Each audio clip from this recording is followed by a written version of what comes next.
Okay, thank you. Hello, welcome. I am very happy to welcome everybody here. And I know with COVID, as usual, we're also online, and there are folks online watching us now. This conversation arose because of what has been happening in the recent past with the hurricanes and the flooding in New York State, among other places. And as a college where everybody, faculty, staff, students, are all dedicated to the same mission, it felt like a missed opportunity to not have a conversation about what's happening around us. And I'm very happy that we have experts to facilitate or to encourage that conversation. But I was just going to kick us off to kind of remind everybody what I'm talking about here.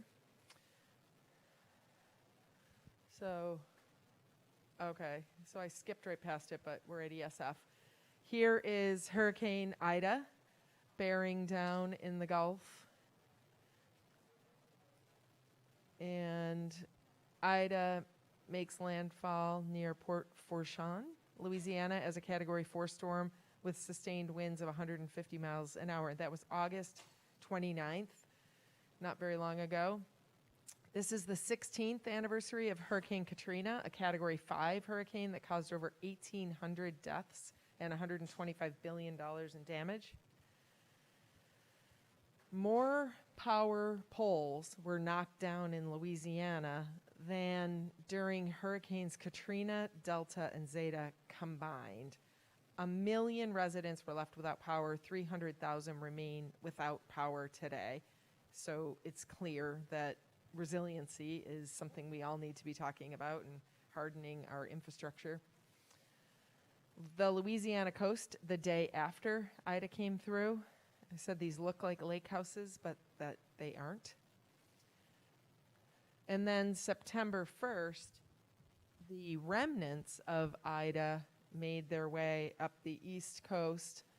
And here's a really compelling picture, TD Bank Ballpark in Bridgewater, New Jersey, which I understand is one of the minor league stadiums, baseball stadiums for the Yankees. And this is what they looked like. Here's Philadelphia, Pennsylvania. Here's Philadelphia with the water almost all the way up to the overpass. And here, I'm not positive, but we're guessing maybe the Schuylkill River, is that? And here you can see it's not a high quality picture, but you can certainly make out the top of the bridge and see how much water was added as Ida made her way through. Here again is Philadelphia. And then this is from 2020, and this is what a medium case scenario for a once in a century storm. This is what people were predicting was going to happen. And, you know, here we are in 2021, and this kind of thing has been going on for decades, where we have illustrations, people tell us what's coming, what the effects are of everything that's happening, but we still need to live it to actually wake some folks up. Here are the New York City subways and streets after Ida made her way through. And between 8:51 and 9:51 p.m., Central Park in New York City observed 3.15 inches of rain, which Brett Schneider, a PhD climatologist, notes is a 200-year recurrence interval, or has a 200-year recurrence interval. The previous single-hour rainfall record of 1.94 inches was set just 10 days prior with Tropical Storm Henri, which we all were worried was going to hit at full force Long Island. Central Park recorded 4.65 inches of rain in 2 hours and over 5 inches in 3 hours. Absent the effects of climate change, that has a 500-year reoccurrence interval. And I can tell you, in not being a climate scientist, that even in my world, we've been talking about 100-year storms every year. So it's not likely that we'll have to wait another 500 years for something like this. And here's the UN's IPCC assessment report on climate change, which just recently came out. Fossil fuel emissions have already irreversibly impacted the planet. The climate crisis has caused certain impacts globally, which are irreversible and will continue to affect us in the future. Greenhouse gas emissions since 1750 have already committed the global ocean to future warming, including upper ocean stratification, ocean acidification, and ocean deoxygenation. And this will continue to increase in the 21st century. The rate at which, and this is the big takeaway, the rate at which these intensify is going to depend on our emission trends.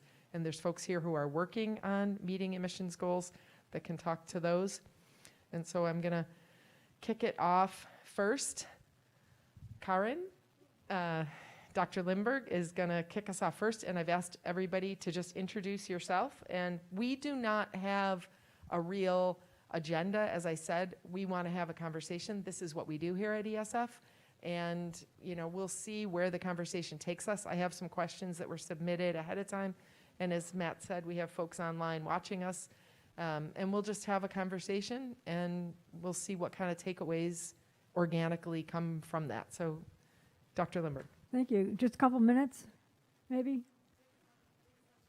Well, okay. So I'm Karl Lindberg. I'm a professor over in environmental biology, and I'm an aquatic scientist primarily, although I've got interests in whole watersheds and taught a version of watershed ecology before John Stella came here, and taught a better course than I did. And so, but I guess a lot of what I do is in fish and fisheries research. And sometimes you get, when you're doing research, you get dragged into places that you don't really think you're going. And so although I was working for a long time on migration, using biomarkers that I'll actually talk about in a presentation next week to study migration, I inadvertently figured out that some of the biomarkers I was looking at were telling me about ocean loss of oxygen, what Joni referred to as deoxygenation. And this is a problem that has been increasingly recognized that didn't make it into the fifth IPCC assessment back in 2018. It is now firmly in the newest assessment, and thanks in no small part to colleagues of mine in the Global Ocean Oxygen Network, which I'm part of too. It's a UNESCO-based working group, part of the Intergovernmental Oceanographic Commission. It's a very long name, I must say. But what we see is that there are a couple things that, or there are probably three things that we can say about the oceans in terms of impact from climate. One is warming, which tends to make water lighter and stratifies and stops the circulation of water. The glaciers melting increases the freshwater runoff from the land glaciers, the land ice. And so that also causes the separation of water, the stratification of water. And then, so that's one thing, is that you have that warming going on, which has effects on the metabolism of organisms and so on.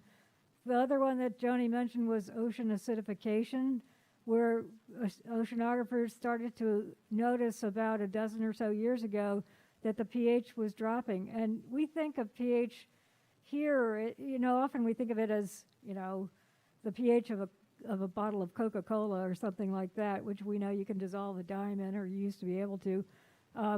But this is actually changes which seem trivial to us, but they have vast implications for ocean biogeochemistry and marine life, particularly the tiny life that forms the base of food webs. So marine food webs are extremely long, and they start with very, very, very small plankton. And if those are calcifying plankton, they no longer, in many places of the world, they no longer have the ability to calcify because the saturation state of the calcium form that they need is too low for them. It takes too much energy for them to calcify. So this is a problem we're starting to see in many places in the world.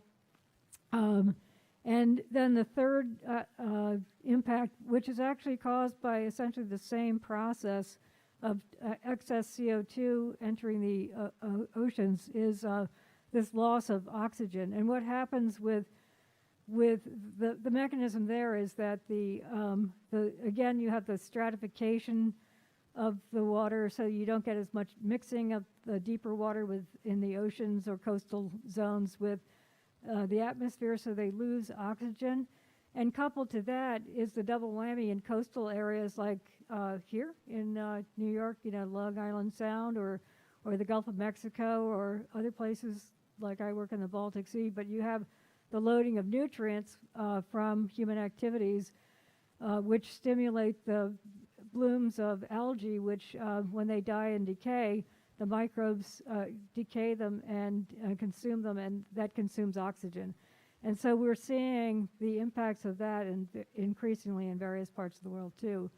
Then the other piece of the climate change from the water side, just in marine waters, is sea level rise. And last week I was talking with a reporter from Staten Island about this, and they are now what society is going to have to do a lot of is make some decisions about how to protect coastlines from the storms, from the sea level rise, and then dealing with industries, sectors that are affected by acidification or by deoxygenation. And you might not think about it, but actually already industry has been affected by acidification. The oyster industry in the Pacific Northwest has been severely hit because their water that they use to grow their baby oysters, the baby oysters are called spat, as it turns out, and they have to settle on briquettes basically, and start calcifying, and the water is too acidic out there for them to do it. So it's becoming a real problem even for aquaculture and stuff. I think I'll leave it there and let somebody else take over after me. I don't think my mic's on. Oh, now it is. So the floor is yours. Hello, everyone. My name is Obedriasme. I am an assistant professor in the Department of Sustainable Resources Management, and I've been in that position at ESF since January of 2020. And most of my research are mostly related to the environmental life cycle assessment of bio-based system, specifically to look into at system that can produce product and energy that has one specific attribute, which is net negative greenhouse gas emissions. Since we're talking about climate change issue today, and we all are aware that the amount of carbon that we are emitting into the atmosphere is one of the biggest or main contributor to this effect. There's one thing that I want you to reflect on or ponder on. I know that most of you will agree with me about that, but I want you to help me to carry this message beyond ESF, beyond New York State, and throughout the world. The message is very simple. It's the threats of climate change. They are real and they are visible. So it's happening currently at the regional level, at the national level, and at the global level. We witness what happened with Ida, right? We have this huge loss.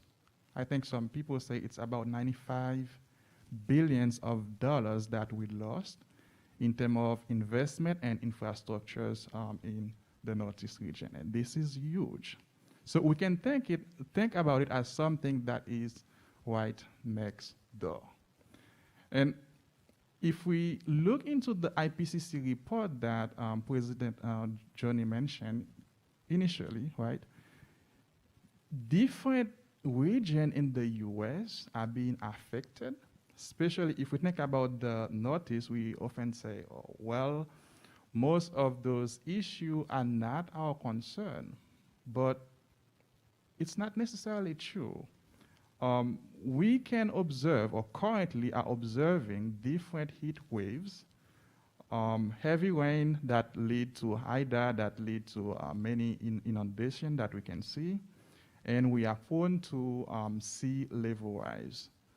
If we think about the northwest region of the United States, we still have the same issue in addition to erosion of our soil, the increase in terms of amount of wildfire, etc. But I want to take a moment to share with you, because I know I'm currently from Haiti. Haiti is part of an island that is being shared between the Republic of Haiti and the Dominican Republic in the Caribbean. Usually we classify this as a small island developing state, right? And this is something that oftentimes we don't talk much about, and I want to kind of take a moment to stress about the importance of climate change to show that climate change is real, visible, and many people are already being affected by it. So just to say that we need to take action today. As a college, as a researcher, we need to bring awareness to it and collaboratively work towards some solution. So as a small state, I would say many of those islands, one of the biggest issue that the other faculty pointed out is the issue of sea level rises. In the last century, right, we've seen sea level rise in the range of 1.3 to 1.7 millimeters per year. But if we look in the last, I would say, 20 or 30 years since 1993, that has increased to, I would say, close to about, I would say, 2 or 3 millimeters per year. That's been increased. But some of the small islands, right, when they take measurement, specifically the one that are in the Pacific, the amount of sea level rise has been around 12 millimeters per year. So it's a big issue, and the life are being threatened if we continue on this same pathway without taking action.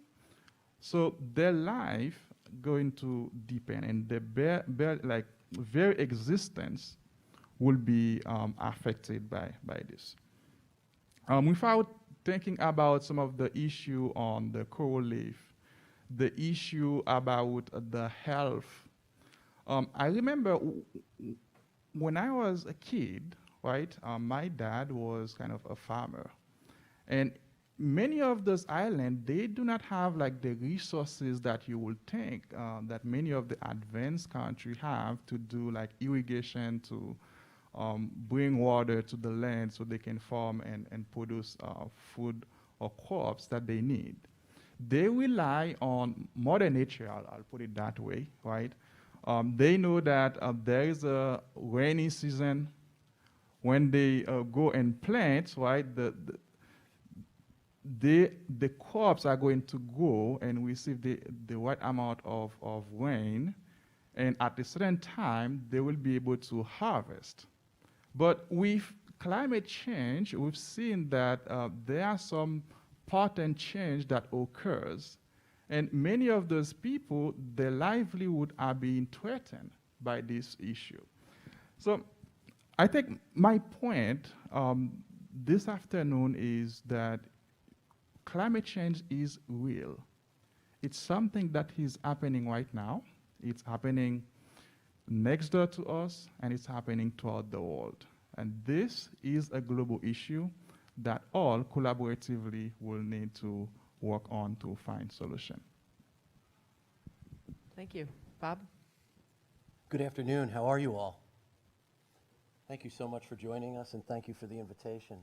So I'm Bob Malmsheimer. I'm a professor of forest policy and law here at ESF, where I specialize in forest carbon accounting and translating peer-reviewed science to policymakers.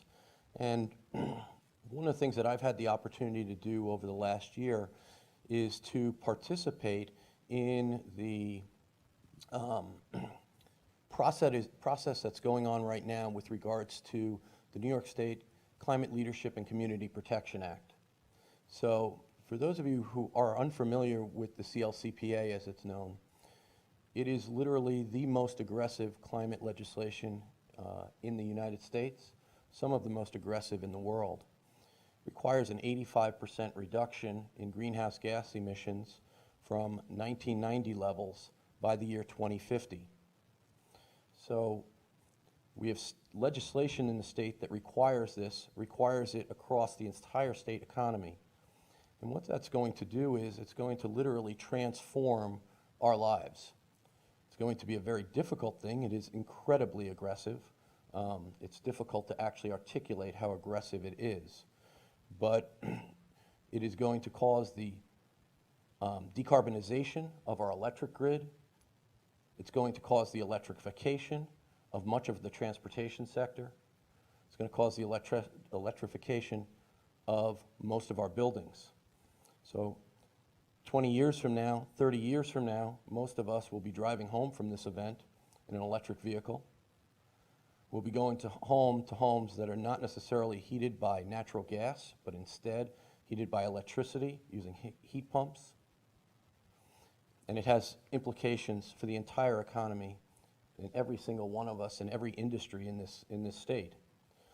An 85% reduction in greenhouse gas emissions is incredibly aggressive. As we talked about today in the Sustainable Energy seminar that we have for graduate students, greenhouse gas emissions worldwide decreased by 6% because of the pandemic during the year 2020. We need to do that. We need to have that exact same 6% decrease in greenhouse gas emissions for each of the next 29 years in order to reach the levels of CO2 that we can emit worldwide and limit climate change to somewhere between 1.5 and 2 degrees centigrade. Myself and Tristan Brown, another professor in this Department of Sustainable Resources Management, both had the opportunity, or have the opportunity, to serve on advisory panels for the Climate Action Council. The Climate Action Council is putting together a scoping plan that'll come out at the end of this year to try to help the New York State Legislature and the governor understand what we need to do in this state in order to reach the legislatively mandated requirements of the CLCPA.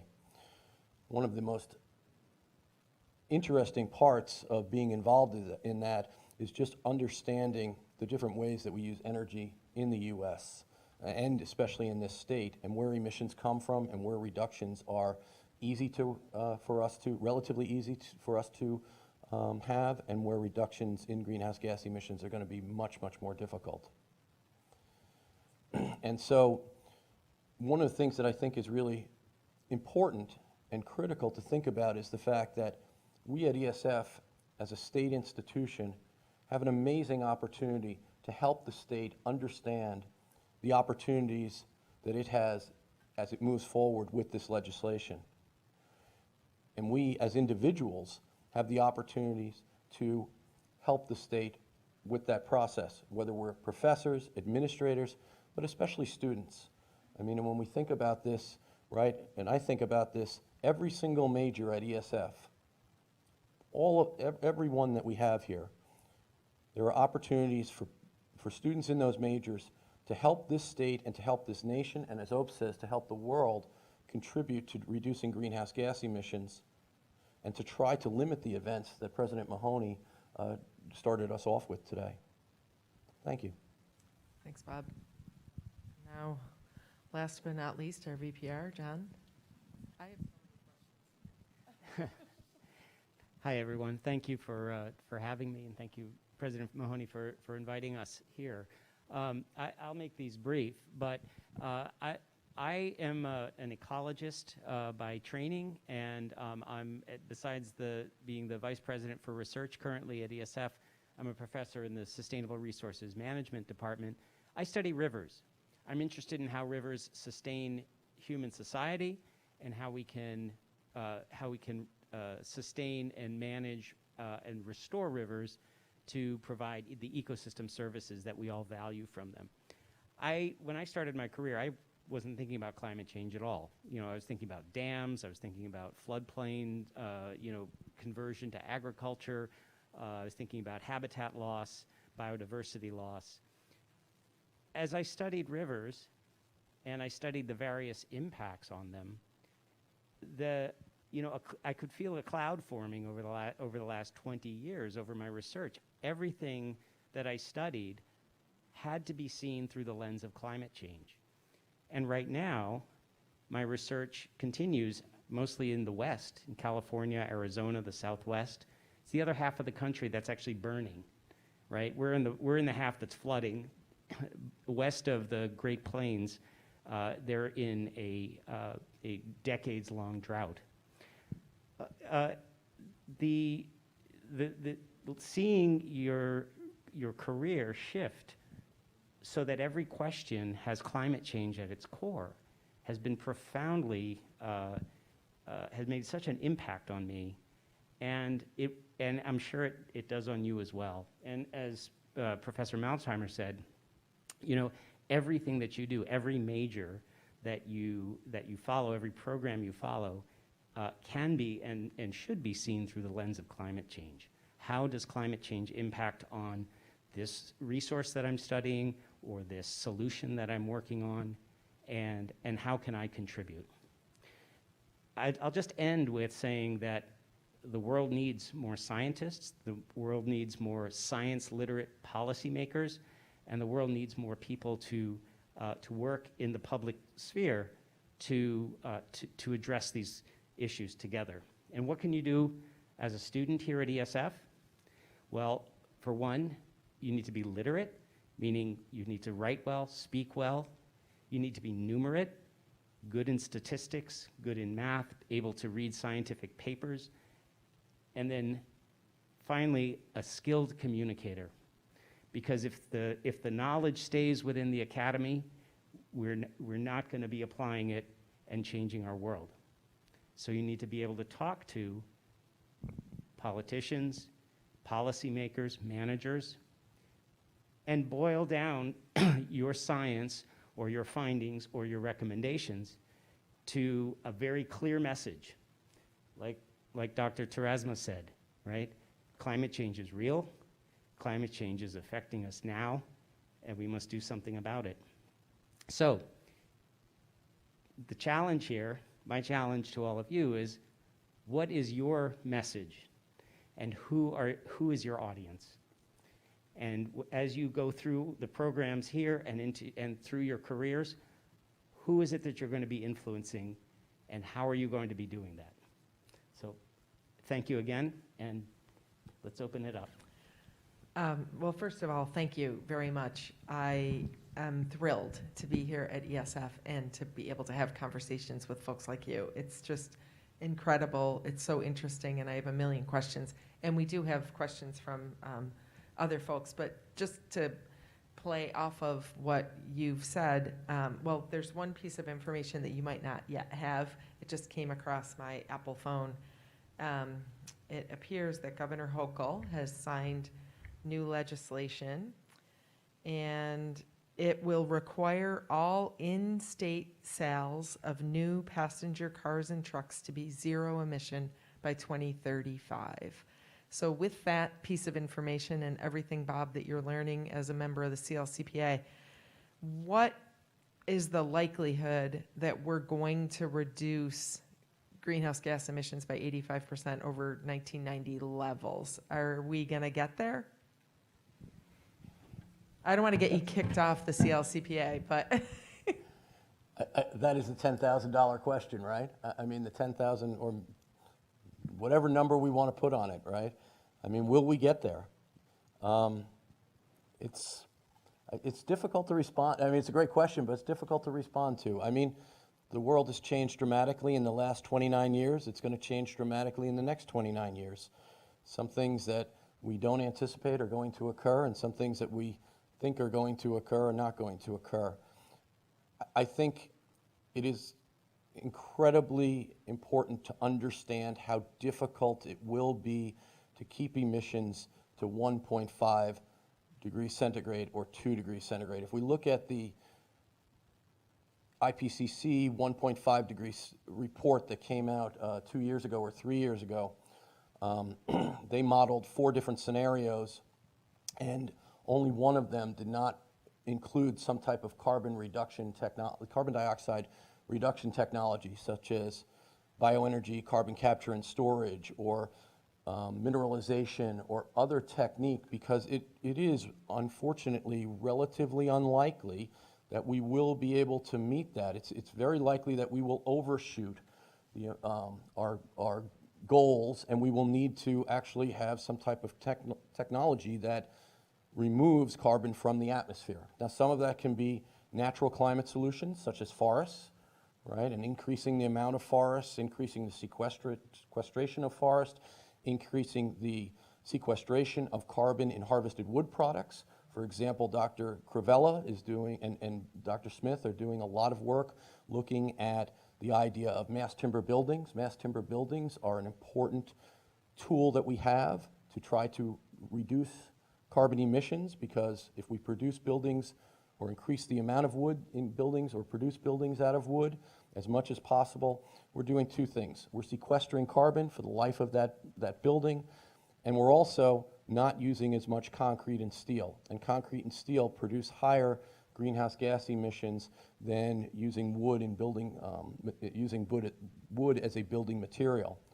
So I think going to directly to your question, I'm hopeful, but I think that it is very likely that we will overshoot that, and unfortunately we may get to a scenario where trying to get back or keeping emissions to that 1.5 or 2 degrees centigrade is going to require some type of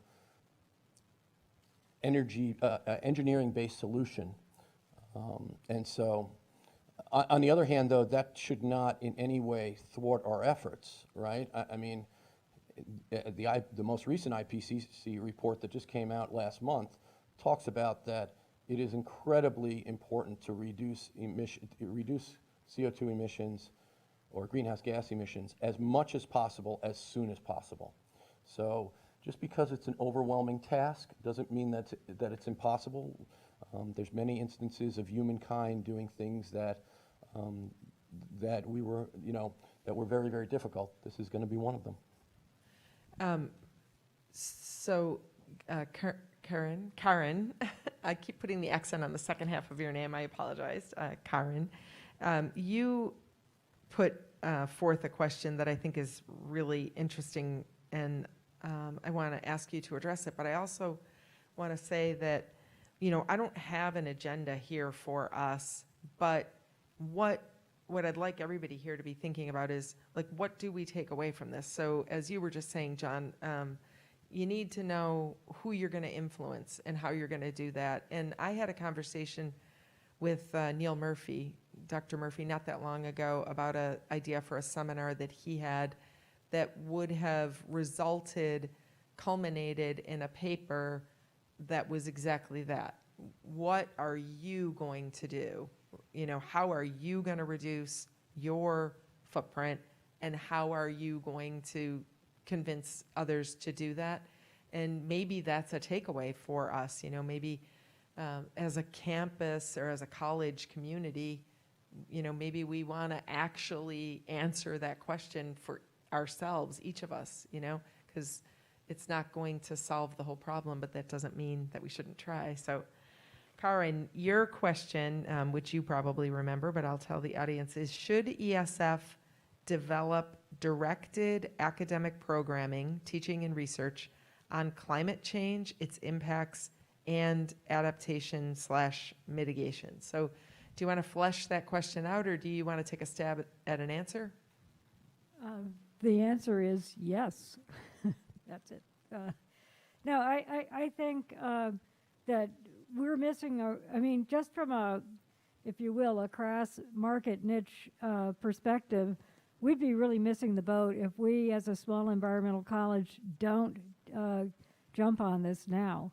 I think that we have a lot of people like Tim Volk over here who work on mitigation issues, but face it, we also have to have adaptation too, which is why I'm now trying to teach a sort of a piloting an experimental class in climate change adaptation, where I want the students to help me think through what this course could look like, and so that we could eventually have a certificate program here in that. We need to be training not only the kinds of smart scientists that John referred to, but also there are so many other kinds of people that should be trained, and every sector you can imagine of human society has got to do some adaptation.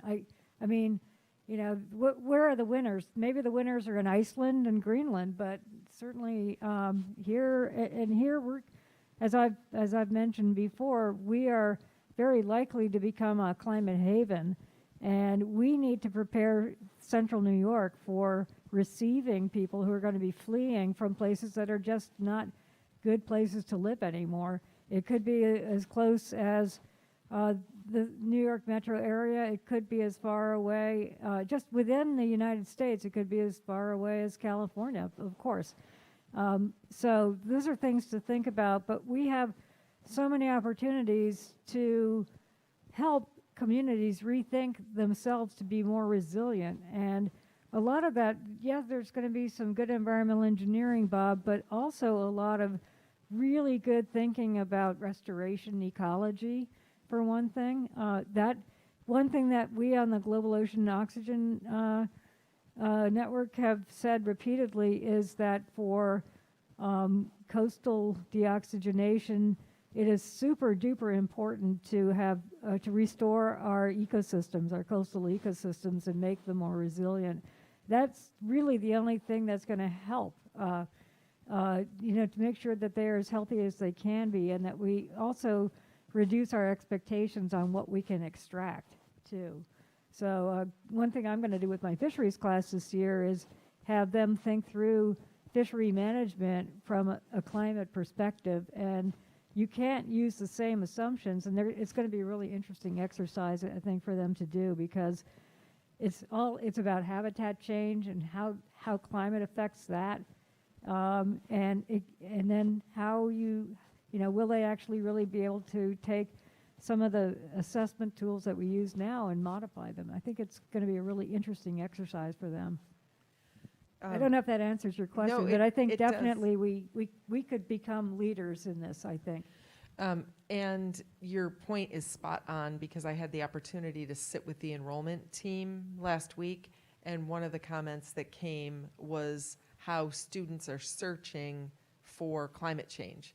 And we're not coming up, so not just from a scientific meet this challenge where we need to, but as you said, for this marketing. And my question is, and for all four of you, do we teach the classes mostly already that could be repackaged into the kind of coursework that you're talking about? You're shaking your head. Yes, absolutely. I think so.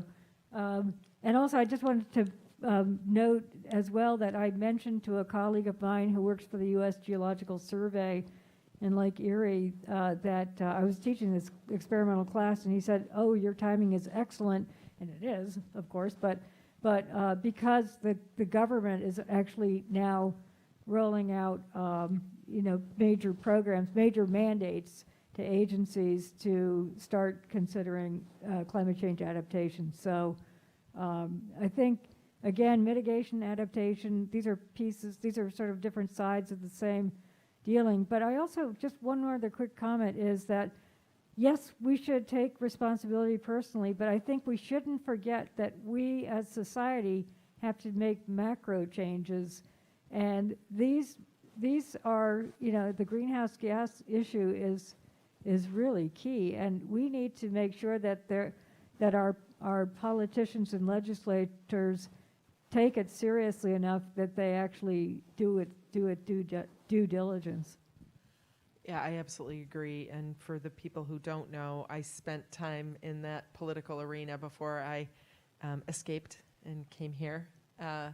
And that's one of the things, I'm making a little list of takeaways, and I do think that developing or repackaging and perhaps creating a few courses, but to put together the curriculum that you're talking about has to be at the top of the list for the provost's office, and convening faculty to do that in the committee on curriculum. But I will say that I was going to ask this question, and I do want to go back to the list and be fair to the folks that wrote, but when you think about on a very granular level, there are people who don't have the benefit of coming to ESF. They're not trained in this, but they are wise enough to see what's happening and they want to make a difference. What do you tell that person when you see them over the fence in your backyard or at the grocery store? And for me, I'll go first and say my answer is pay attention to the politics. Like we have so many really smart people that for whatever reason don't engage in politics, and it is, at our peril. We should not have elected officials that don't have this at the top of their list and aren't putting money behind it and aren't trying to solve the problem. We're all the way 180 degrees away. We still have very powerful people working against what it is we're trying to do. So not only avail yourself of the facts about people that are running for office, I would go so far as to say, consider running for office yourself. I mean, I can't imagine how much better our local politics would be if folks in this room here would throw their hat in the ring. But less than that, if you find somebody who's running for mayor or something locally who's saying all the right things, do the work to get them elected. You can't just sit back on your porch and, have a glass of beer with the neighbor and say, wouldn't it be great if she got elected?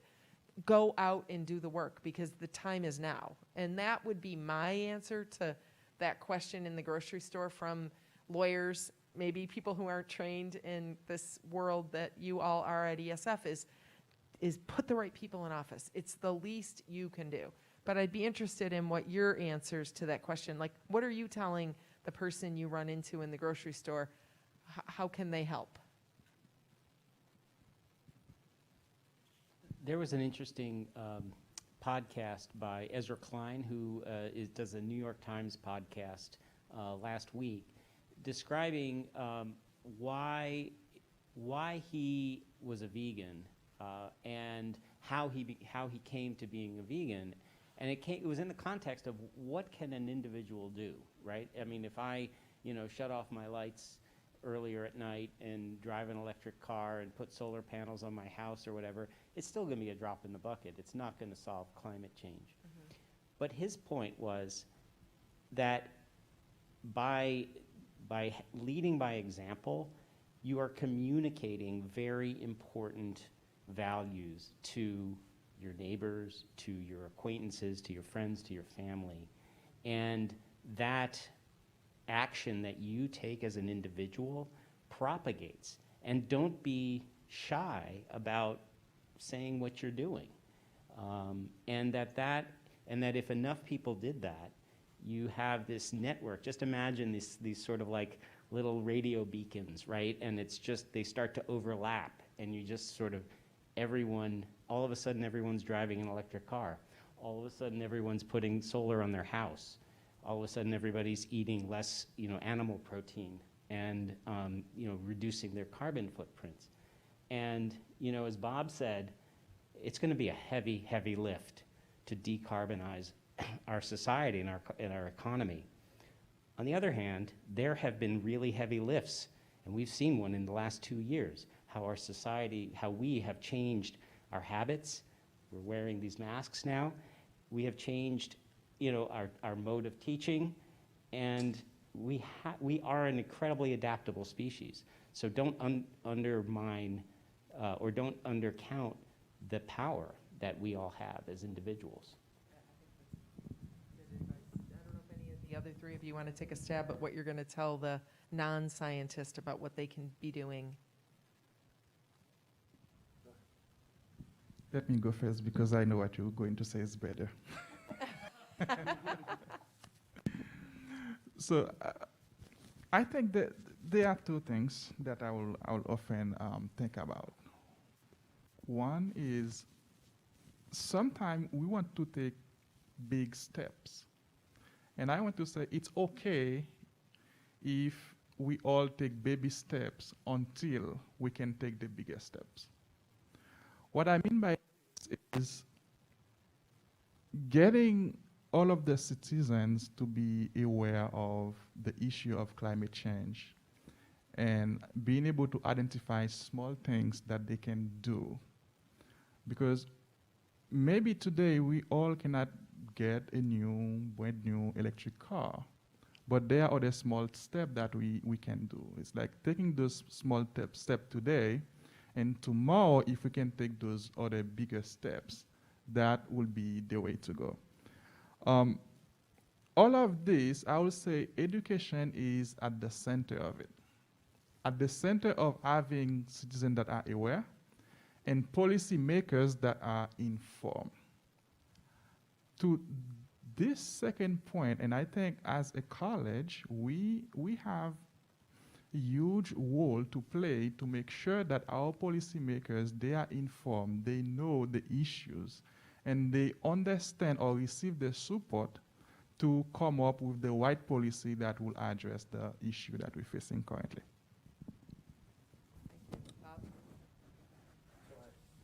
I guess for me, one of the things I think about is there's a balancing act that we at ESF have to undertake as we talk to our neighbors, right? We don't want to appear as zealots, yet we also need to be willing to have the conversation, right?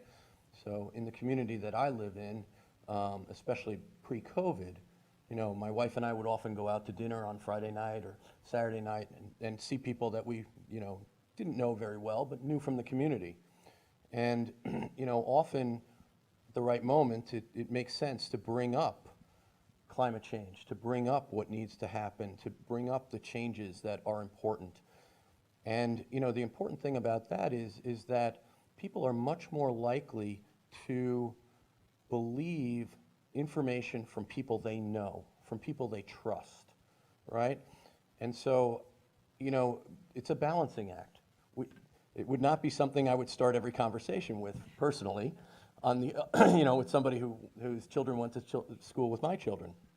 On the other hand, I often found it was an incredibly interesting conversation because these people would ask me questions that, quite frankly, I would anticipate that most people would know the answers to, but they wanted to hear it from, someone that wasn't being interviewed in the media. They didn't want to hear it from the media. I can't tell you how many questions, Opes, you started us off with this idea of climate change is real, right? And it's human caused, right? Take a look at the first paragraph of the Summary for Policymakers on the IPCC's sixth assessment, right? It specifically says that. Well, that's the first question I would get from many people once we started talking about this. Is it real? Are human beings causing it? And, when you're able to, you have a little bit of credibility with people because they've seen you in the community doing other things, not just being a scientist or not just being an educator. I think that there's opportunities, and I think we can't be scared of those conversations. I think the other thing, though, that we haven't spent time talking about that we do need to make sure we acknowledge is the fact that, we are the elite of the United States when it comes to environmental issues. Many of us are the elite of the United States when it comes to socioeconomic status. And it's going to be incredibly important for our conversations to address the impacts of climate change on disadvantaged communities and to ensure that people in disadvantaged communities aren't left behind, that the only people driving electric vehicles are not the wealthy, right? That the only people that have solar panels on their homes are not the wealthy, that the last people to have heat pumps installed in their homes are not people in disadvantaged communities. That needs to be part of the conversation. It needs to be something that we think about on a regular basis. And it's often difficult to have those conversations. I've spent time with Malika Carta, Lizette Rivera, Lamir Turan, and I've just learned so much in terms of things that I didn't know, and I think that You know, on one hand, we have an incredible amount, all of us, of understanding of climate change, you know, in the 99th percentile in this country. But when it comes to understanding the impact of climate change on these types of communities and the people in these communities, when it comes to understanding how are we going to ensure that no one is left behind, I think, I know personally, I still have a lot of learning to do. And I think that's one thing that we at ESF, you know, have an opportunity to do and would really, you know, also help us in our conversations. Yeah, I actually have that written down on my paper, electric cars for poor people, because I know that I bought my first electric car in 2018, and part of the impetus was the great tax break that you got. I put solar panels on my house, same reason. Now we have 2 houses with solar panels and 2 electric cars. But to your point about folks who don't have the resources, that was a misguided policy to make it easier for me. That money should be spent electrifying the communities that can't do it. So it was exactly backwards, right?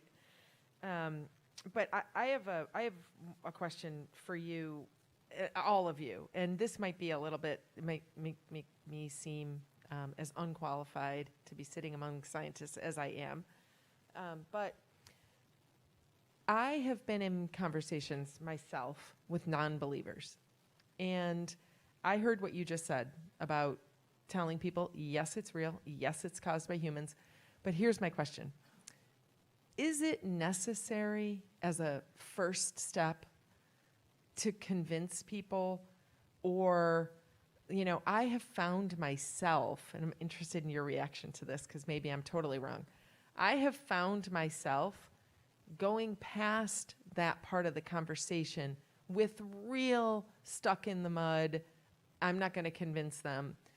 And, I'm not agreeing with you that this is cyclical and it's just the end of another ice age or whatever.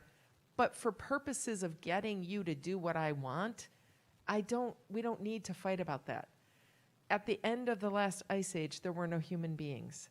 So now, if this is the end of an ice, if this is the end of an ice age, we have to adapt. We have to protect human life. You do need to drive an electric car. You do need solar panels. I don't need you to believe that you caused this or that we caused this. I just need you to change. And I think to some extent, real deniers are ignoring us because we're spending so much energy trying to change their mind about how we got here. And really, if we can find some common ground that convinces these folks to drive an electric car or put solar panels on their house.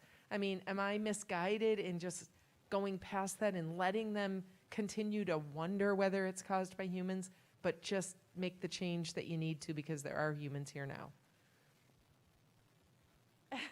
You feel free, you can say that's the dumbest thing I've ever heard.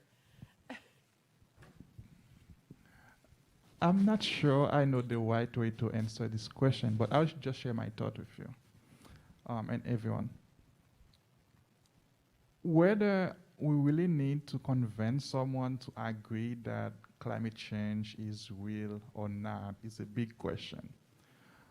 But in my opinion, the action that we'll need to take will first depend on whether we understand or agree that the increase of carbon dioxide in the atmosphere is the cause. That's the first step. If we all agree, yes, increase of carbon dioxide in the atmosphere is the cause of climate change, well, we'll understand that what we need is to decrease the carbon dioxide. But whether we can get someone to agree that increase of carbon dioxide is the cause, that's another big question. And I don't think we can get them to really spend the effort and energy that is required without getting them to understand that specific basic fact. That's just my opinion, because many of the mitigation solutions we're going to take, they will rely on spending a lot of money just to get there. I remember the first question you asked Dr. Malsheimer about can we reach net greenhouse gas emission by a certain time? And the fact that we're skeptic about it is because about the amount of investment it will take us to get there. Whether we're willing to spend that much money just because of climate change that we think is not real, I don't think we can get there if they do not agree with us that it's real and it's happening, and it's because carbon dioxide is being emitted into the atmosphere, and we as humans is the cause. It seems to me, as I sit here, that we need the non-believers to act also. And, you know, I don't know. I'm so frustrated. I can't imagine how you all are, because I'm so frustrated with some of the conversations that people, you know, you hear on some of the radio stations. And anyhow, Karen. I just think, you know, we live in a world with these alternate realities now that are being reinforced with artificial information, I guess, algorithms, and so it makes it really, really hard to break through it. But, you know, climate change is happening anyway, regardless of what your sense of reality is. And I don't know what how people who don't think that climate change is real, how they interpret, you know, the information that they're getting with their eyes, ears, and all senses. Maybe they do it through a religious paradigm, that they're thinking that this is God's will, and, you know, we've been bad and we're suffering, or people are suffering because of that, or I have no idea. But you know, one thing that we can do is try to have more conversations about things like that, and that's really hard. Obviously, you know, it's very, very hard these days to have conversations across across these mental models of what the world is like, I guess. I think that's a tough one, but nevertheless, you know, things are going to happen. See, the seas will rise, the glaciers will melt, and the West will burn. So my answer to Joni would be a definitive yes. I think we do have to help people understand that human beings are causing climate change, right? And we need to understand that many people think climate change, some people think climate change is occurring, but human beings are not causing it, right? But to get to the point of why we need to do that, we need to do it because this transition is going to be harder for some and easier for others. It's going to cost incredible amounts of money to transform this economy. Just a statewide is going to cost billions of dollars. Dollars that could go to other things. Dollars that could go to education. Dollars that could go to mental health. And if we're going to ensure that we address these issues, I go back to the point you made before about politicians, right? Politicians require the consent of the governed. And in order for politicians to support the policies that we're going to need for these deep decarbonization goals to be met, we're going to need our politicians to realize that consent of the governed means that they're going to have the support of the constituents when they take those tough votes. And so I think it is important to discuss the co-benefits of some of the things that this transition will cause. The co-benefits, for example, of driving an EV to the owner of that car in terms of, you know, less stops at a gas station for most of us, right? The opportunity to not have to service the vehicle as much. But on the other hand, you know, what we see over and over again, for example, in the UK is we see that, you know, there's support for climate change policies, but when the UK is looking at home heating costs going up 500 or 600 pounds per household because of the policies that they are implementing in the UK, and the UK is way ahead of the United States. It much farther along in terms of what they're doing. And so what we see is we see the governed coming back and saying, why should we make this sacrifice? Why should we have to pay that extra money to heat our house when we're contributing such a small slice to what's happening worldwide with regards to greenhouse gas emissions. So, you know, will you convince somebody on the first conversation? Probably not. But I do think it is important that people understand that human beings are the cause of the problem, and therefore human beings have to be the part of have to be the solution. Alternate facts, is that the word you were searching for, Karen? Is, remember, they're alternate facts. Yeah, alternate facts is, yeah, they're out there. Yeah, I mean, I've written for the popular press and been reinterpreted by alternate facts. It's a really interesting thing that happens. So I'd like to open it up and maybe unfairly call on you, Tim. Tim Volk is here, and we've had conversations about possible solutions and an answer to the question about what ESF can be doing. Yeah, Mark's pointing to the microphone, because I think for the people at on the webcast to hear us, we have to talk into the microphone. But I would love for you to talk about what the idea is and what it would take for ESF to participate. Yeah, thanks for the opportunity to just share about this. So I think one of the things that when I think about ESF, right, what are our strengths, right? We're an educational institution, we do research, right? We should have an impact on the broader community, but how can we operate out of our strengths, right? So one of the things that, and so the other thing I'm big on is partnerships, right? How do we extend, we're a small institution, how do we extend the power of ESF, right? And I'm an advocate that we do this by partnering with people, and particularly by partnering with people out of academia. A number of you have mentioned the importance of that, right, and the need to get the message out beyond the walls of academia. So something we've been talking about doing here is creating what's called a Climate Core Fellowship. So there's an organization called SEI, and I always get their acronym wrong. I think it's Strategic Energy Innovations, I think is what their acronym is. So they've actually built this program on the West Coast. This is a program where where students get an opportunity to go and work. They're embedded in a company, a government agency, local government, state government, or a non-governmental organization, a nonprofit, and they work for a year. And they're there to address energy issues and climate issues and sustainability issues, right? So there's a partnership built, and these students get placed, right? And they get paid a stipend or a fellowship to work there for 10 months. At the same time, they get to take a certificate, right? They get a graduate certificate in this program, right, in climate change and energy sustainability issues.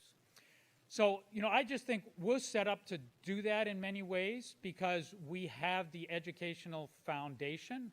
We have lots of partnerships, at least, you know, in the region and state that we can connect into and feed students into.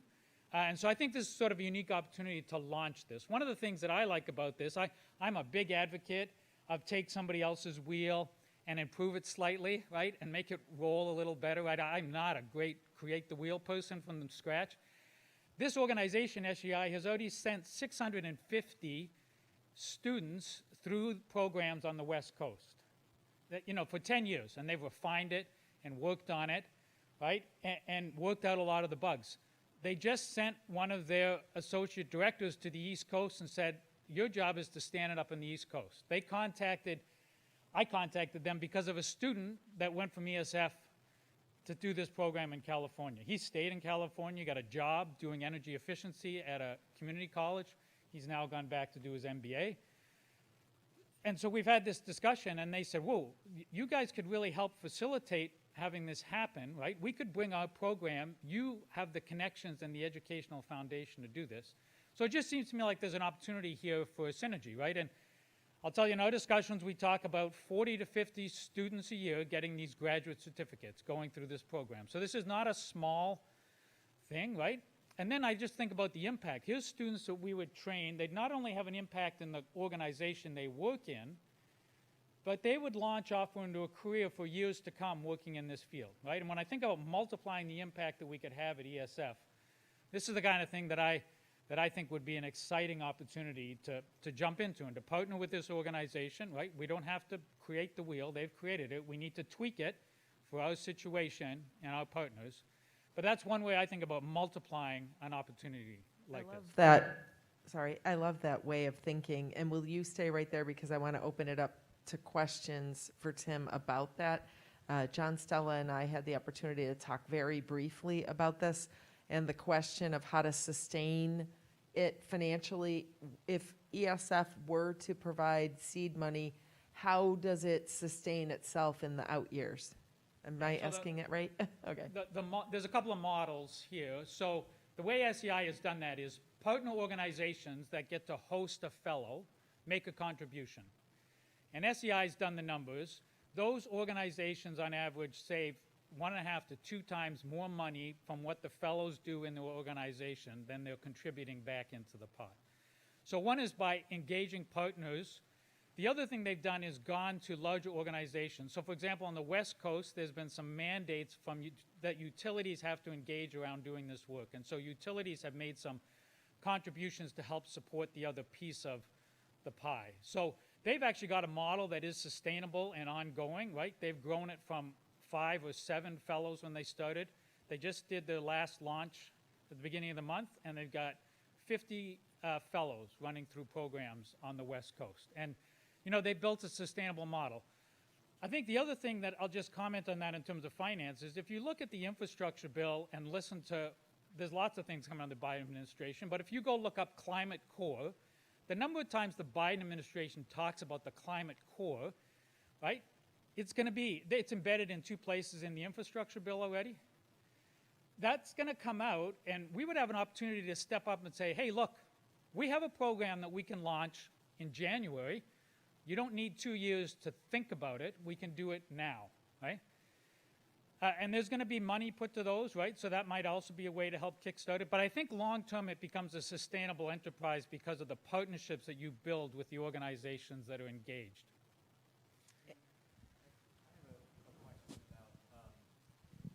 I have a question about whether such a climate core like that can also help us achieve some of our diversity and equity goals as an institution and in a society.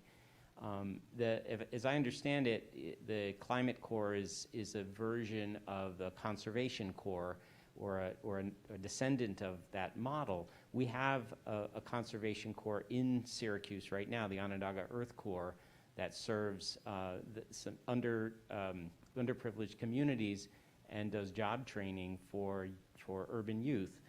Do you see a natural partnership with with OEC or an organization like that to sort of deepen our connections with our local community while we're battling climate change?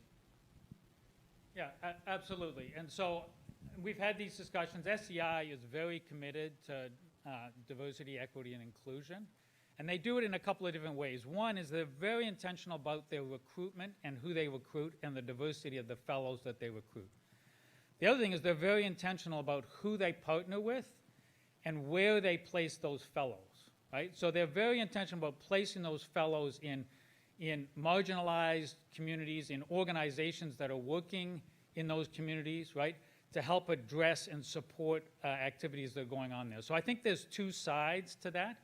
Yep, and I think we need to be very intentional about how we engage around those issues. Anybody else have a question before? So we would be the higher ed partner, and the certificate is already a program that exists on the West Coast, and we would just move it over here? All right, so Brandon can explain. I don't understand all the stuff behind it, but there is a program in California. They cannot, my understanding, Brandon, the way you explain it is they cannot award those certificates here to places outside of California. He can explain it to you. But, you know, it's an opportunity for us to be the issuer of those certificates. And in that fellow package, in the money that's raised from the partners, is tuition payment that comes back to the college, right? So we can be generating revenue in addition for the college, right, through these graduate certificates. So you can explain the details of how the education system works. Yeah, just real quick. So their current partner in California is a community college. So these aren't graduates. It's not a graduate program as it is.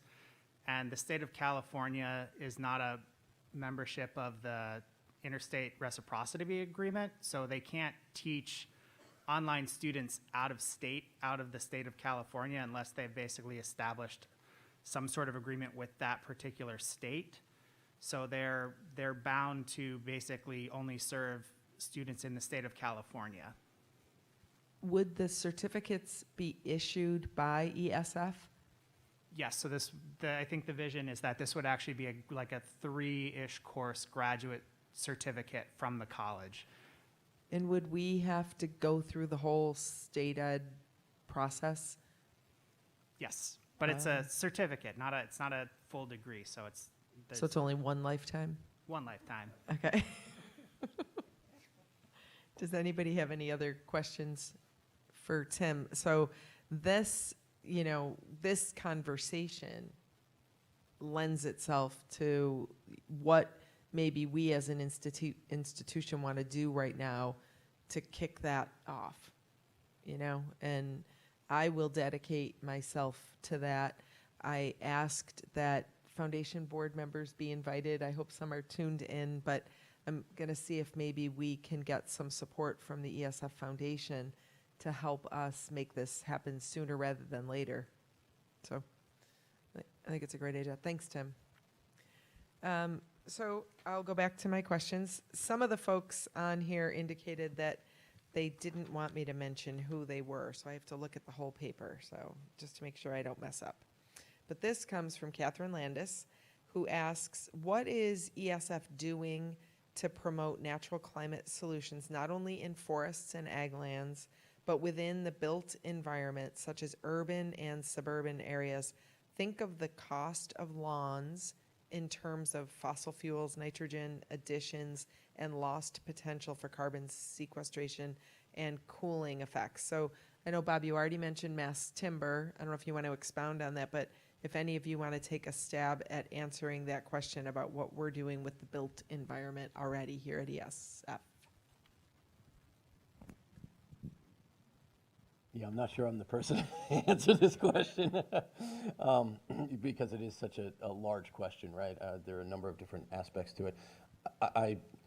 I think the intent behind the question is a very good one, and that is, obviously many of us here are focused on natural climate solutions from a natural forest perspective. On the other hand, the agriculture and forestry advisory panel that I serve on spent a lot of time also talking about urban forests and urban trees and the opportunities there and the benefits from a carbon sequestration perspective, but also the co-benefits of reducing temperature in localized temperature and things like that, as well as some of the issues with regards to disadvantaged communities. In terms of what are we particularly doing, I just can't answer that particularly. Others can, but I know the Restoration Science Center, Don Leopold and others are working on educating folks about a lawns to meadows program in terms of water quality. And I do know that this is getting some traction, and there are properties around the lakes that are converting from a lawn to a meadow, and for all of those benefits. So we are doing that kind of work. And John just reminded me, I, in a previous life, was able to work with ESF students on something in this space. It was environmental resources engineering, I think mostly with Doug Daly. But as county executive, we were under a federal court order to clean Onondaga Lake, which the county had been using as an open sewer.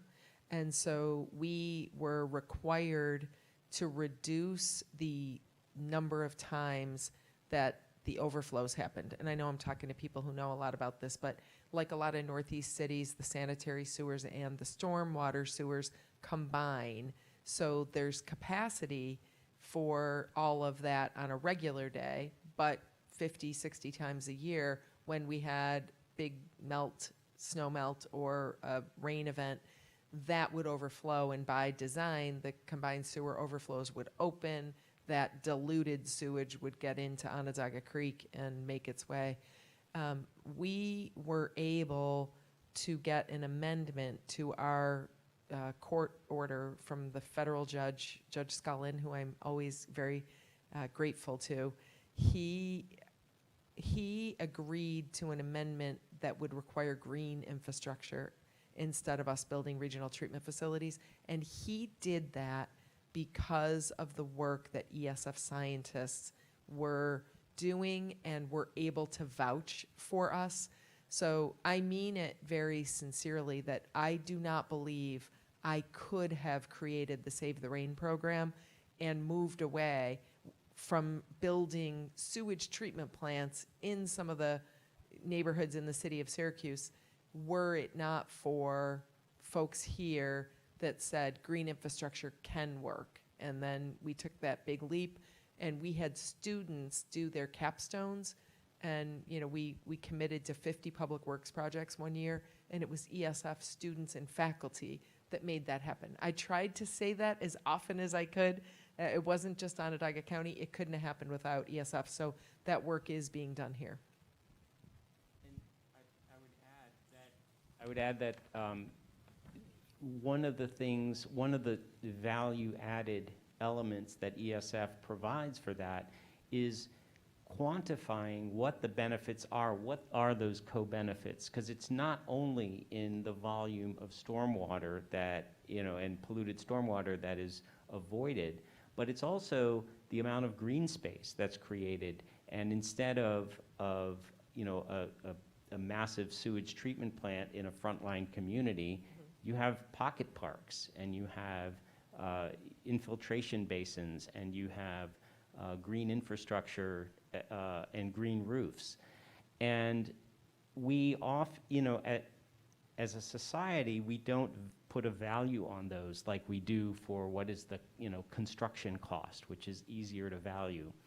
And so studying those co-benefits, making those known to policymakers like yourself in your previous life, help advance the conversation, and they help us see the total benefits, right? Not just the economic cost to different climate solutions.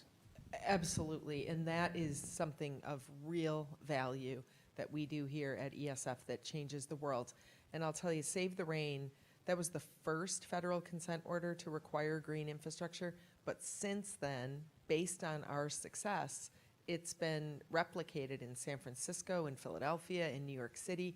So there's a direct line between ESF and the stormwater, the more natural stormwater solutions in these other communities. So, and I'll tell you anecdotally, the way I knew it was working is that we were getting requests from people who didn't live in that watershed to put green infrastructure in their area, and never before had anyone asked for a sewage treatment plant.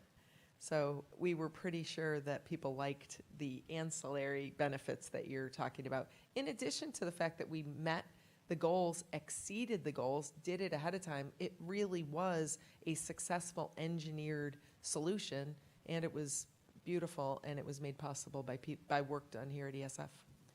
And there's also a loop. There's a feedback loop in that in my watershed management class, every year I would have the manager from the Save the Rain program, Madison Quinn, come to our class and present this to the students, and we would read a Rooftop to Rivers publication, which was put out by a NRDC, Natural Resources Defense Council.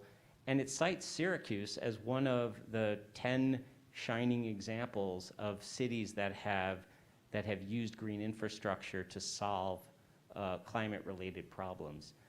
And so, not only was that program that was, made possible through the research of ESF successful here, but it paid back to us here at ESF as an example, for instruction, and out to the world as an example for what other cities can do. And since that program, there have been many other green infrastructure conversions in American cities and worldwide too.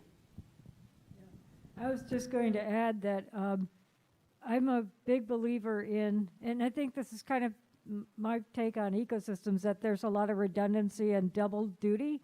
And I think we really have great opportunities to think about how to do double duty. So a good example from my thinking is there is so much wasted real estate on top of flat roofs, a tremendous amount. And I every time I meet some young undecided person, I say, you know, you could probably make a fortune if you started a company that would actually use these for solar and double duty, put green infrastructure on there and solar, and figure out plants maybe that can tolerate some of that solar cover, and do some really creative architectural designs that, you know, take advantage of the aspect of the sun and whatever. John's an architect, he probably could have designed some of these things. But that really we should be, and you know, you could probably put small grazing animals up there too. I mean, you know, you've got to think really, really creatively about things, and I think students love it. I taught a class, thought experiment class a few years ago about, you know, John talked about rivers, well, and dams, and hydro dams and fish don't get along too well.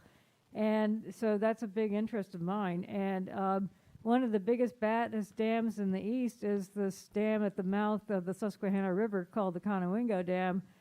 And when I raised the issue of removing that dam, people say it's a non-starter, but I think we actually helped to get the conversation moving. And our challenge in the class was, how would you take a dam that's a mile wide and 100 feet tall, take it out safely without totally disturbing those sediments which people in the Chesapeake Bay community fear are full of nutrients and could eutrofy the Chesapeake Bay even further, and there's coal tar deposits and whatnot in there.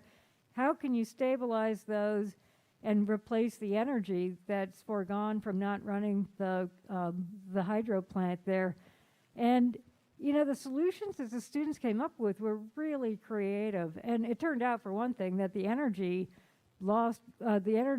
replacement was really easy, because they don't actually run it at capacity anyway. They just use it for peaking energy. So it's just, you know, having the students get a chance to dig into a problem like that, that's a really wicked problem, and come up with some creative solutions. They love it. They really do. And I think that's what's needed, is getting people excited and by these challenges. And you know, climate's the biggest, I think, you know, that we all face right now. Yeah, I couldn't agree more. And I will bet you that you'll see some of those students tackling what you just described with the flat roofs and the green infrastructure and solar, and what plants can do it together. And I saw an ad in the New York Times for a small startup company in Brooklyn that not only said they would do this, but they said that and this is the other part that's important, is that they would make sure the buildings could support the weight too, because you don't want to just put one of these nice things up there and then watch the building fall down. yeah, we learned that by putting the largest green roof in the Northeast on the convention center in Onondaga County. I learned a lot about the load. So let's go back. We have a few more minutes here, and Katrina Searing asked a question. How can ESF best leverage the expertise of its faculty, the dedication of its staff, the enthusiasm and passion of its students, and the resources of SUNY to move the needle on climate change education and adaptation efforts in New York State and beyond? I do think that it is something we've talked a lot about, so maybe we'll take that question and kind of morph into some kind of conclusion here about takeaways. You know, this is great. This is exactly what I was hoping would happen. You know, watching the news last week and working at a college like ESF, it was like, we have a role to play. What is that role? And this has prompted a lot of thinking. I get a lot of hope from hearing people that are doing the work. But I've already told you about a couple of my takeaways. But you know, what are we going to do when we leave here? Anybody want to take a stab at that? I see Danielle came in from communications, and I think it would be pretty cool if we did ask everybody, faculty, staff, and students, to make their personal statement. What are you going to do in your own life to reduce your carbon footprint? And, what are you going to do to try to influence others? So one takeaway that I got from our conversation that I hadn't been thinking of before is that we have to be realistic about the challenge. I think Bob set out the challenge to all of us, to the society, and that it's going to be a reach, and you have to set ambitious goals. We also need to avoid zero-sum thinking. That, in other words, if we put resources here, to combat climate, it's going to automatically be, other people are going to lose, or it's going to take away from something else that's valuable to us in society. And that may be true in some cases, but I can guarantee you it's not true all the time. And so the co-benefits that we talk about are examples of non-zero-sum thinking. They're win-win solutions. It's the rising tide lifting all boats, and we need to make sure that it doesn't leave some people behind, especially the disadvantaged and the vulnerable. But avoiding zero-sum thinking and avoiding getting pulled into a zero-sum paradigm, whether that's by reporters or that's by the politics, we have to resist that kind of zero-sum thinking. Oops. Well, I think there are a lot of things that we can learn from this discussion we're having this afternoon. And I want to reiterate my message is that climate change is real. It's happening. And it's something that is visible. At ESF, we already doing a lot of things, especially like in terms of the teaching. And I know like many of the great faculty we have at ESF are already incorporating the concept of climate change and how to address it in all of the different courses that we are teaching.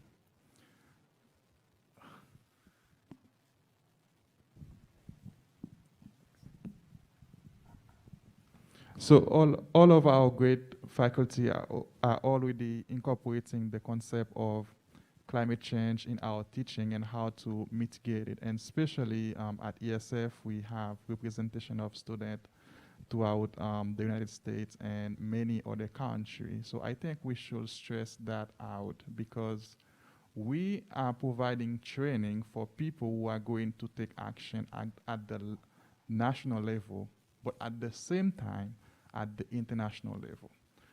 For example, we have people at ESF who are originally from small island developing states. So whenever there will be decision to take at those level, right, those people will be the point of contact to provide expertise. That's gonna be an impact for ESF at the international scale. And there are people throughout the world, most of our graduate students who will be involved at that level. I think we got to be a little bit more strategic in terms of like how we reorganize those information that we have to call it by its name. As Tim Vok was discussing, right, having a program to help those graduates to receive additional training and receive at the same time a certificate in climate change will be something that will stand out ESF more in the future. And the last thing I will say is, and I think, John, as the new VP, you have stressed this out a lot recently in terms of like we need to invest and develop our ability to collaborate and create new research throughout the US and internationally. I think this is something that we can leverage on because we have it ongoing here. We can do better at it.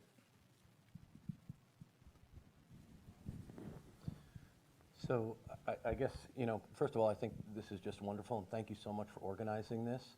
It's a great conversation. I think it's a conversation, and mechanisms like this are very important, and I hope that we can start to make these a culture here, right? At some institutions, there's a culture of the faculty, staff, and students coming together to discuss different problems and issues and things like that. You know, we as professors have extraordinarily high expectations of our students.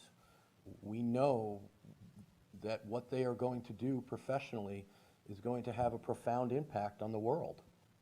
And because of those high expectations, it's often somewhat difficult for them to kind of see, sorry for the metaphor here, but the forest from the trees, right? But opportunities like this and creating a culture where these types of events are events that the campus community comes to and also sees value in, and realizes if they don't participate, if they don't attend, you know, that they're missing out on something, I think is one of the key things that would be very beneficial here. Along those same lines, I think that it's also important for us to, you know, to communicate to all of us here, but especially our students, that, you know, these are overwhelming challenges, but they're challenges that we can meet. And our students are going to be the people who meet those challenges. I mean, in 2050, I'm going to be 88 years old, knock on wood, if I last that long, right? I mean, when I look out in the classroom and I see our students, I see the people that 10 years from now, 15 years from now, 20 years from now will be in the positions to help really effectuate the most difficult part of the energy transition, the most difficult part of the decarbonization of our economies in this world. And yet I have so much hope because our students just are so enthusiastic. They're so engaged. They're so intelligent. And I think that we need to spend a little bit more time helping them see that they have these great opportunities, right? And I think, you know, once again, I want to start or end with the idea that we are doing a lot, right? I mean, we are an incredibly small institution. And yet, when you look at the impact that we make in this community, in this state, in this country, and in this world, it's really quite remarkable. And I think sometimes we need to understand and think about what we do very, very well, and it's small tweaks. It's not something that we need to have a you know, complete change in the way we're looking at curriculum and things like that. So I hope that what we can do a year from now is people look around and they can see that, you know what, this is an incredibly exciting place to be. And there is no better place, at least in New York State and hopefully in the Northeast and potentially in the nation, for people to come to, whether they're faculty, whether they're staff, or whether they're students, to be able to address this issue. I was wondering, and thank you very much for organizing this. This was really interesting, and I thank you for the comment that you should get people, you should work for the election of people you think in the seats. I always tell people to vote, but you're going one step beyond that, and that's really important.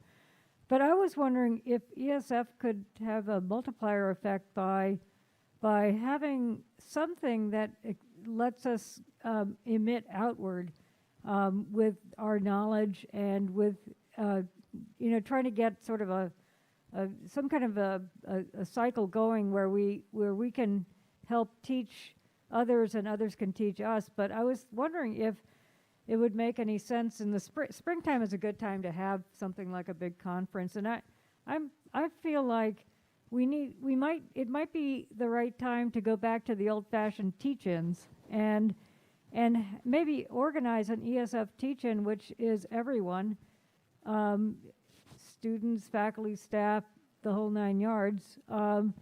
If you try to get as much engagement as you can and encourage everyone to try to find an audience. I mean, then we would want to discuss, like, what is our audience? Who are we teaching? Are we not just ourselves, but are we teaching SUNY? Are we teaching Syracuse? Are we teaching New York or the world? Or, you know, what are our audiences? And I think it could be really interesting, and I think we could probably hook in some really great people to be guests through Zoom or whatever, like Michael Mann, the amazing hydrologist from Penn State, or Bill McKibben, who's a local New Yorker, or you know, people from other parts of the world. So I think that could be extremely exciting and kind of a you know, sort of a big thing is what I'm thinking. I did add that to my list of takeaways. I think that's an excellent idea. So I will just say that I also, Karen, want to pursue with the appropriate people here at the college the climate change academic program that you talked about and that enrollment folks talked about as well. There's a lot of reasons for us to be thinking about that without making systemic changes to everything we do, to Bob's point. And then I also am going to pursue this SEI partnership. We have pursued it in the past, but I will renew my efforts. I think that is a force multiplier, and I'm glad Tim interjected that in this conversation. And just before we wrap, I want to make special note and thank Matt Malay and Reagan and Mark Lichtenstein that are back there for putting this together. I mean, this is what we do here. But it really takes folks like you to say, this is what we do here, let's do this, and then make this happen. So I appreciate that, Lauren Latre, for organizing this, Christopher Bakira and your team for broadcasting us, the audience, and especially to these 4 esteemed faculty members here at ESF. I knew that it would be interesting to talk to you, but I had no idea. I feel like I could talk to you forever, so let's do it again. Thank you very much. Thanks, everybody.